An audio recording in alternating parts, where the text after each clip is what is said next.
Hello, everyone, and welcome to another episode of Travel for Curious Minds brought to you by Jules Verne.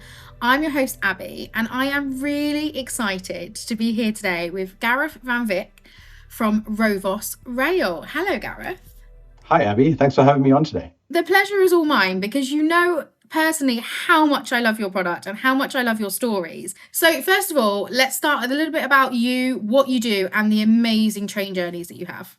Well, my name's Gareth, and I've been with Rovos Rail for near on 10 years now. And I had a very humble beginning working in various departments on board the train.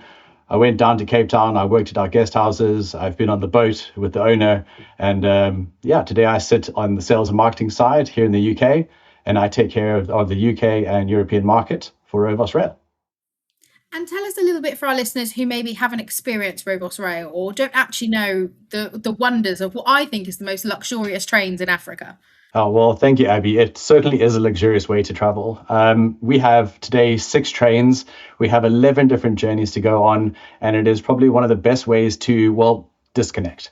We offer the opportunity for our customers to go on these amazing adventures through Africa with this idea of think Great Gatsby 1920s, where we have complete disconnect, no radio, no television, no distraction of Wi-Fi, where our customers are encouraged to have good conversation, take in the scenery as it's ever changing as it passes by, as well as the amazing South African wine that's paired with some of the most amazing South African dishes that they get to enjoy on board. So I often like to compare Rovos to a river cruise, perhaps, whereby you can see land and that you know you're going to be getting off the ship from time to time. So we, I would say, have a day on board, and then the other day would be 4 to 5 hours off of the train, off on an adventure. It's such a magical way to travel. It's a really romantic way to travel, but like you said, a really authentic and historic way to travel and see things that you just don't see by road or by air. What sort of brought you into travel? What inspired you to start traveling? I think from an early age, I was very fortunate to grow up following my father's career in the diplomatic field. So every 5 years or so, we were in a new country. And when I went into study, I didn't have much of an appetite for politics. And I like the idea of traveling the world and meeting new people. And hospitality was a career that I pursued. And I was very fortunate that the career has taken me from exciting places like the FIFA World Cup and today within Rovos Rail. So outside of your current role then, what was your favourite role within travel? What stories can you tell us? In my third year, we had to perform a event for a charity. And a few of us got into a group and we decided that we would put on a golf day. Surprise, surprise. And we were able to not only raise a substantial amount of money, but it taught us how to utilize our network, lean on partnerships, drive charity through the donations that we were able to raise. And then in South Africa, we have a word called gees. And we had this MC on the day where the gees, the spirits, was just through the roof. And also the FIFA World Cup.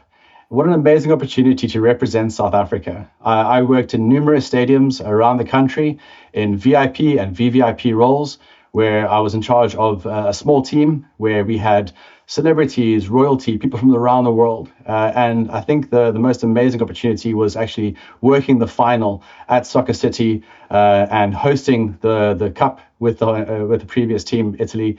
And it was just an awesome experience within the hospitality realm in Southern Africa. That sense of community as well must have been huge around the World Cup. Oh, absolutely. I mean, South Africa today, if I hear a vuvuzela, I just think about the World Cup. It must have been a really amazing time to be out there and be working. But also, I think it brought a lot of new people to the destination, hasn't it? It brought a lot of new people to South Africa. For people who haven't necessarily been to South Africa and the surrounding, countries, where would you say they need to go first? Well, I think starting on a fundamental is understanding what people want to do and see. So when getting to South Africa, there's numerous ways to get into the country today. We're very fortunate that we have direct flights right from the UK. We're now seeing flights direct again from Australia, as well as from South America, from Sao Paulo. So when they get to South Africa, I think for the most part, identifying 2 key features. One It's the garden route. People want to come and see that. It's beautiful scenery. I have memories from the train when we used to do it on the African Collage, descending through the Outeniqua Pass. And as you make your way down to George, you have this beautiful panoramic view of the ocean traveling through these gorges. It's a scenery like you haven't seen before. But the garden route is definitely one that you would like to do, whether it's on a vintage motorbike or in an escorted group or with a smaller group. It's a great way to see the garden route. And then not only the Kruger National Park, but I'm going to say a broader spectrum safari, because Southern Africa has an array of different safaris that you can go on, and no two are the same. I mean, I've done some safaris 100 times. For example, in Wangi Game Reserve in Zimbabwe. Beautiful tour. I've done that 100 times and I've never seen a leopard. Customers would come back off the train and be like, we saw this, and leopard. And there I was thinking, crumbs, I still haven't seen one. But luckily enough today, I can say I've seen the leopard. But I mean, it's never guaranteed. But it's the pursuit, the hunger, that to go out and spend 4 or 5 hours on a game drive, have a drink, watch the African sunset, get caught in a storm. Because when you go back, it's those sort of experiences that you can tell your friends and family members saying, you won't believe what we saw. And I think safari in its raw element is one of the best ways to do it. Also, having sundowners talking around the table, what you saw, what you heard in the day. It's an incredible way to see nature truly in the wild, isn't it? It absolutely is. And I think it's ever changing, Abby. I'm very proud to say that I'm somewhat becoming a birder. I've reached that stage in my life where I'm fortunate enough I've done lots of safaris, but I had a game ranger that took us on a tour in KwaZulu-Natal in October last year. And the trick was to have my son on the vehicle, because then we didn't pay for it, but we got a private game drive. So my son was able to give us this private tour on the game drive. And the ranger gave me a book of birds. And I thought, okay, that's been interesting. I'll give it a go. And he said to me that he had to, by sound, identify 600 different birds. And I just thought, wow, how astonishing is that? And as we pursued our safari for the big five and other animals, he would identify these different birds. And I mean, I really got into it. And I mean, so much to the point where I was able to, with the binoculars sitting there with my book, I was able to see an eagle catching a snake. It was such an amazing experience to see right from the safari seat.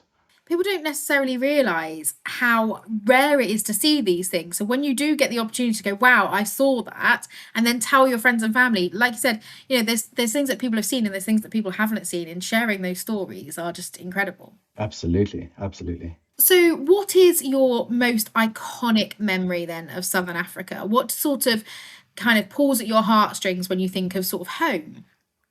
Abby, I've got to say, it goes deeper than just South Africa, and it works in Southern Africa. And again, I've got to relate it to the train, because you see so many different communities.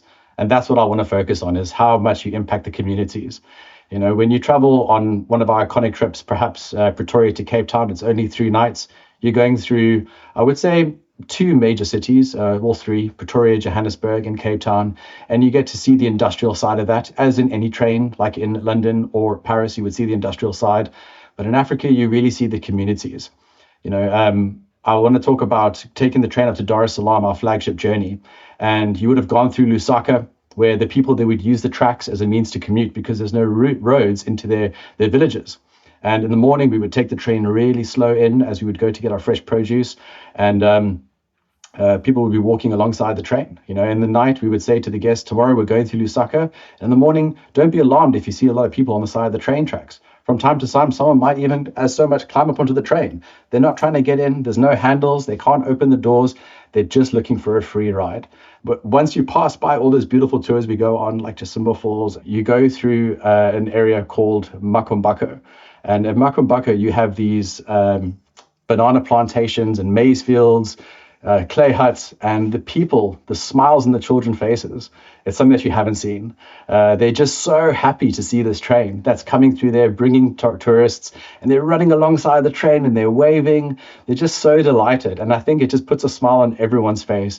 It doesn't matter if it's raining or if it's sunny or windy or what the weather condition is. The children come out in numbers and they just are so happy to see the train. And alike, so are the passengers, to come and wave the children as we pass by the communities. It's inspiring, isn't it? And it's magical to be a child, to be playing, and then all of a sudden this beautiful, iconic train comes past and slows down so you can see in, and people are waving and smiling at you. It must be a really magical memory for those children, but also really inspiring because I'm sure there is probably a child out there that thinks, I'm going to be the driver one day, or I'm going to be the chef one day, and wants to work on board this magical train. I think that's it. And we are so true to that here at Rovos Rail. I mean, we have 500 staff, and a lot of the staff are local people. I would say, for the most part, local to the area in Pretoria. I mean, you have artisans that come in there with limited skills, and we train them up. I mean, and people, they enjoy the company. They want to stick around and grow their careers. I'm proof in that. My mentor, Joe Matala, he started off humble beginnings, and today he sits as our operations manager. So there's huge potential to grow your career within the company. And it's amazing for the customers to see that. Abby, one of the things that we do is we actually do a site tour where the customers can put on their yellow high-vis jackets and they go with one of the owners, and they'll go on their site tour and they get to see how everything is made. They get to realize that this is not some decision that's made around a boardroom table. It's decisions that's made around a family dinner table. So Rowan and Anthea and Sean and the girls will sit around and they'll talk about the family business and how it's going to impact them. And very proud to say that, through those decisions, today we stand as the largest luxury family-owned railway company in the world. 6 trains, 500 staff, over 140 rolling stock, 30 locomotives, and we continue to grow our locomotive fleet as we navigate through new destinations in sub-Saharan Africa. It's incredible. The history, the heritage, everything. It's just such a lovely brand. And as you said, really rare to see family owned, family run brands right from the beginning that have, seen the test of time of 35 plus years. It's absolutely incredible. It is, humble beginnings, from day one. The family's been dead set on one thing: live in Cape Town, run the company from Pretoria. So today it still stands where either Rowan or his youngest daughter, Tiffany, will fly to Pretoria on alternative weeks to greet our passengers and shake their hands before they set off on their journey with Rovos Rail. I've used the word romantic, I've said luxury, and these are things that I really do think of when I think of Rovos Rail. But how would you describe the journeys and the itineraries? Because I think luxury, romance, that's probably not the best description. Luxury for us, it's amazing food. It is beautiful sweets. It is Egyptian cotton. It is, hand-picked single vineyard wines. For different people, it will mean different things when they get on board the train. So what I think it's important for people to prepare for when they come to Rovos Rail is, if they have an idea, yes, that's very good. But the one thing you need to have in mind in your back pocket is a sense of adventure. You need to come with the idea that things might not go to plan. And if you've ever been outside of something that's an all-inclusive resort and actually gone on an expedition somewhere, you'll understand this. But I think that when you go to a place and you learn something, you come out and you're like, wow, that was amazing. We were able to see that. We experienced something together. And again, I want to relate it to our longer journeys, like our Southern Cross or Dar es Salaam journeys, where you're spending so much time with not only other passengers, but also staff who are there. I mean, you leave in the morning, your room's a mess, you come back and it's magically made up. In the evening, it's turned down and there's chocolates on the bed and your tea set's ready for you in the morning. And I just think there's something so special about that you just feel you just have arrived and you get to be pampered whilst on board the train. And there's nothing that's too much to ask. I think that is one of the best things that we can describe when you think about the love and the romance and the luxury on board Rovos. I think love is a really good way of describing it, because it's the love for the destination, the love for the community, and the love for the history and the family of the brand behind Rovos. So I think maybe we should start using love when we start talking about these train journeys as well. Perhaps that's a good idea. I mean, I think about one of my favorite places to relax and unwind, and for most passengers as well, it's the observation car. And sitting at the back of the train, you take in all your senses with the open air observation deck at the back of the train, and retreating back inside, closing the door, sitting in the wingback chairs. It's not uncommon to find people just nodding away as the train rocks the passenger to sleep. We're not traveling very fast, averaging, or a max rather thereof, of 60 kilometers an hour. And it's not uncommon as well for people to just sit not in awkward silence, but just kind of in silence, looking out the window. And for example, if we're going through areas like the Wangi Game Reserve that I've previously mentioned in Zimbabwe, we don't make announcements. Giraffes to the left, elephants to the right. No. If you see it, it's potluck, really. But that's something that's so amazing. Obviously, between meals and things like that, we will tell passengers that we are entering the area. Keep your eyes peeled. There's binoculars in the public areas that they can utilize if they want. But I mean, I just love that area from the train because it explodes into the plains where you find the animals that congregate together, like zebra and giraffe and wildebeest, for example, where they will potentially be available for you to see right from the train. And there's always that excitement where the one passenger says, "Did you see that?" And then later on, they're having a meal and they talk to another passenger, "Oh, but did you see this?" That's just so amazing. And then all that before they get to get off the train and actually go on the safari right from the train. How do these journeys compare to other forms of traveling? I think what differentiates with us is that it's ever changing from the pace, and that no 2 days are the same. From the train perspective, there are quite a few reasons why we can stop. We do not run to time. If you have a customer that wants to travel and wants to be on time all the time, I would suggest go to Switzerland because they can probably guarantee that. In Africa, there's so many things that can happen. And again, that leans itself towards the adventure. We want the customers to come to Africa to be inspired, to want to find something new. And as I said, that back pocket sense of adventure and be surprised with what the day might bring. Meals on time, excursions are on time, services on time every time. The train, as Ron Foss would say, we'll do our best. Runs on African time. As my friends and family always say to me, I run on African time. Being from Zimbabwe, I'm never on time. Everything will happen when it happens, and it's absolutely fine. It is fun. There we go. So let's talk a little bit about everybody's favorite topic on the podcast, food.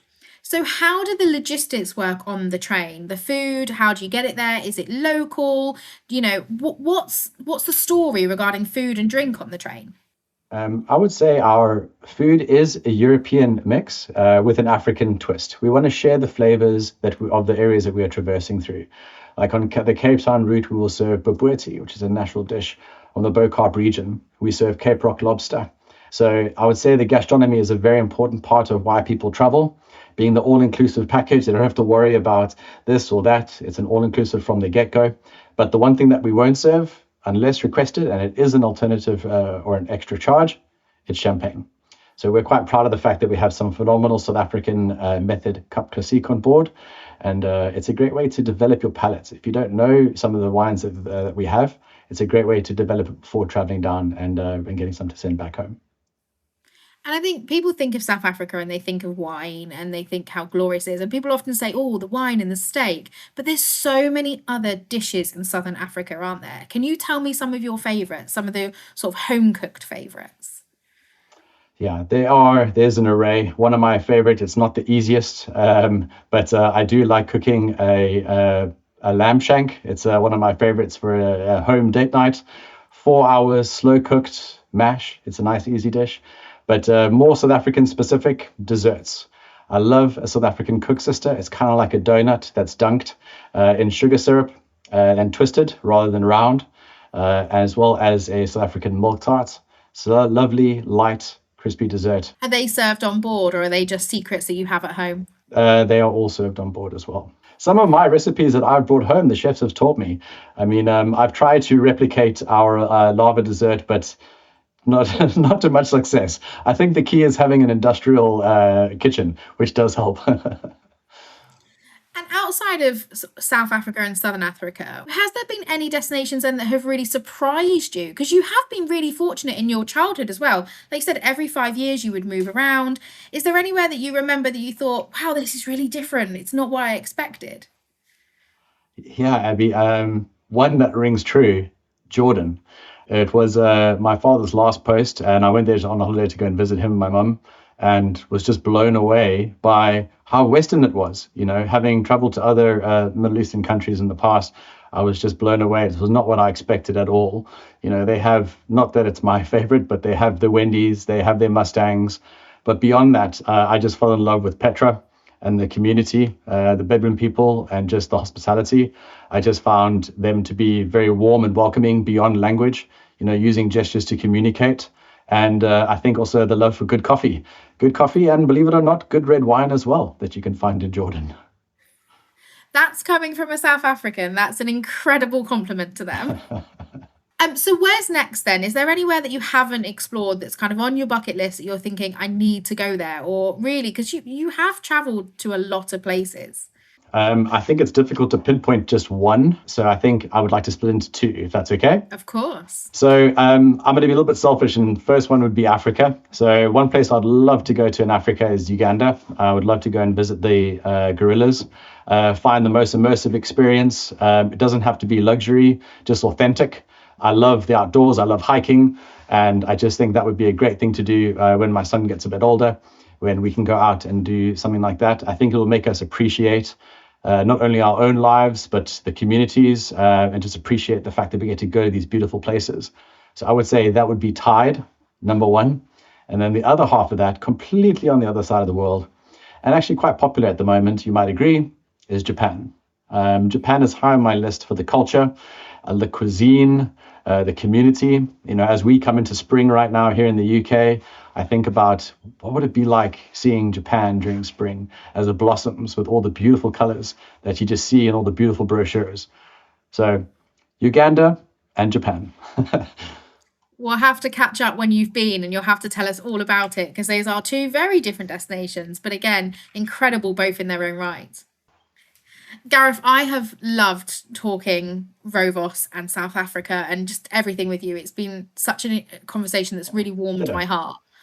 One of the things I want to ask you though is, you have said that, your father's job and his career inspired you to travel, and you've mentioned your son as well. So how would you like to inspire your son when he gets older, whether he works in travel or just travels for pleasure? What do you sort of want to do to kind of have those memories with him? Quite simply, Abby, is to stay curious. Stay curious, be prepared, look at the world as its entirety, and be prepared with whatever might come. And I think with a sense of adventure in mind, it will enable him with the skills to help evolve wherever he goes. I think that's a wonderful message to your son and everybody, all of our listeners and beyond. Gareth, I've really enjoyed having this conversation with you today. Thank you for sharing your stories with us, and thank you for letting us into the world of Rovos. It's truly a brand that we absolutely love at Jules Verne. Thank you, Abby. And thank you for the time, and for all the listeners, and for all of those that have traveled with us from Jules Verne. It's an absolute pleasure to have hosted you, and thank you for the ongoing support. It's only a pleasure.